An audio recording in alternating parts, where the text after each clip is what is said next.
బీజేపీకి ప్రాణమిత్రులు వారు.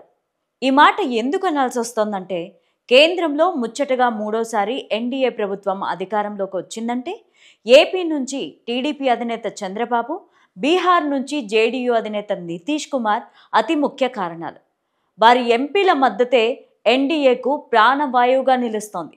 అందుకే వారు బీజేపీకి ప్రాణమిత్రుల కిందే లెక్క.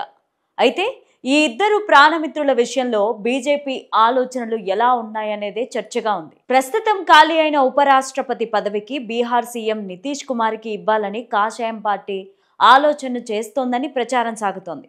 ఈ ప్రచారం మేరకే చూసుకున్న బీజేపీ ఈ ప్రచారం చేస్తోంది అంటే వెనక వ్యూహాలను రాజకీయ వర్గాలకు తెలియనివి కాదు. జేడీయూని తగ్గించి వీలైతే తమలో కలుపుకుని బీహార్ని సోలోగా ఏలేయాలన్నదే బీజేపీ పెద్దల ఆశ అని అనుకుంటున్నారు. నిజానికి నితీష్ కుమార్ విషయానికి వస్తే నిన్నటి వరకు ఏ బాదరాబందీ లేని రాజకీయ నాయకుడు. వారసత్వ రాజకీయాలకు దూరంగా ఉన్నారు. ఆయనకు ఒక్కడే ఒక్కడు నిశాంత్ కుమార్. అయితే నితీష్ ఊరుకున్న జేడీయూ క్యాడర్ మాత్రం ఊరుకోవడం లేదు. అందుకే నిశాంత్ కుమార్ని రంగంలోకి దింపింది.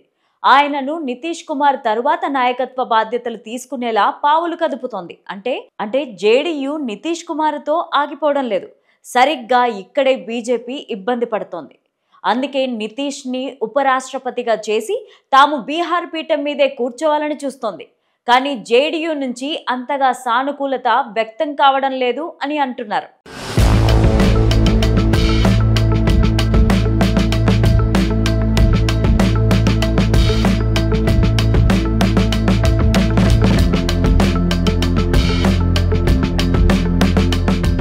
ఇక ఏపీ సీఎం చంద్రబాబు విషయానికి వస్తే ఆయనకు కూడా ఢిల్లీ స్థాయిలో ఏదైనా రాజ్యాంగబద్ధమైన పదవికి ఇవ్వడమో, ఏదో చేసి ఏపీలో కూడా విస్తరించాలన్న వ్యూహాలు ఉన్నాయని చెబుతున్నారు. అంతవరకు ఎందుకు? ఉపరాష్ట్రపతి పదవి విషయంలోనే నితీష్తో పాటు చంద్రబాబు పేరు కూడా ప్రముఖంగా ప్రస్తావనకు వచ్చింది. నిజానికి తన రోజువారీ జీవితంలో 18 గంటలకు పైగా రాజకీయాలకి కేటాయించే చంద్రబాబు రాజ్యాంగబద్ధ పదవిలో కుదురుకోరు అని అంటారు. పైగా ఆయన ఏపీలో మరిన్ని ఏళ్ల పాటు సీఎంగా ఉండాలని క్యాడర్ కోరుకుంటోంది. బాబుకు లోకేష్ అందుకు వచ్చిన వారసుడిగా ఉన్నారు. దాంతోపాటు వ్యూహరచనలో బాబు దిట్ట. ఆయన వద్దకు ఇలాంటి ప్రతిపాదనలు ఏవి వచ్చినా సున్నితంగానే పక్కన పెడతారు అని అంటుంటారు. అయితే ఏపీ, బీహార్ ఇలా 2 కీలక రాష్ట్రాలు, 2 కీలక మిత్రుల విషయంలో మాత్రం బీజేపీ తనదైన వ్యూహాలతోనే ముందుకు సాగుతుంది అని అనుకుంటున్నారు. దానికి ఉపరాష్ట్రపతి పదవి అందరిలో కూడా పరిశీలిస్తున్న పేర్లను చూస్తే అర్థమైపోతోంది అని అంటున్నారు.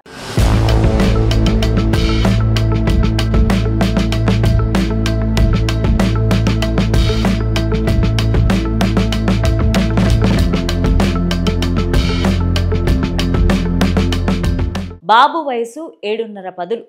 వచ్చే ఎన్నికల నాటికి ఆయన 80 ఏళ్లకు చేరువవుతారు. దాంతో బాబు రాజకీయాల నుంచి తప్పుకుంటే తాము ముందుకు రావాలన్న ఆలోచన కూడా కావచ్చు. కానీ నితీష్, చంద్రబాబుల విషయంలో బీజేపీ వ్యూహాలు ఎంత మేరకు నెరవేరుతాయన్నది ఎవరూ చెప్పలేరు. దాంతో బీజేపీ పొత్తులు, ఎత్తులు, మిత్రులు ఇలా వీటి విషయంలో కూడా చర్చ లోతుగానే సాగుతోంది. అయినా రాజకీయాల్లో అల్టిమేట్ అధికారమే. బీజేపీ దానికి మినహాయింపు కాదు. మరి ఏపీలో, బీహార్లో కమల వికాసం జరగాలంటే ఏం చేయాలన్నది అందరికంటే ఆర్ఎస్ఎస్, బీజేపీలకే ఎక్కువగా తెలుసు అని అంటుంటారంతా. బీజేపీతో చెలిమిలో ఉన్న బాబు, నితీష్లు సైతం రాజకీయంగా ఉద్దండులే కాబట్టి ఈ ఎన్డీఏ మిత్రుల రాజకీయ వ్యూహాలు భవిష్యత్తులో కూడా ఆసక్తికరంగానే ఉంటాయని చెప్పక తప్పదు.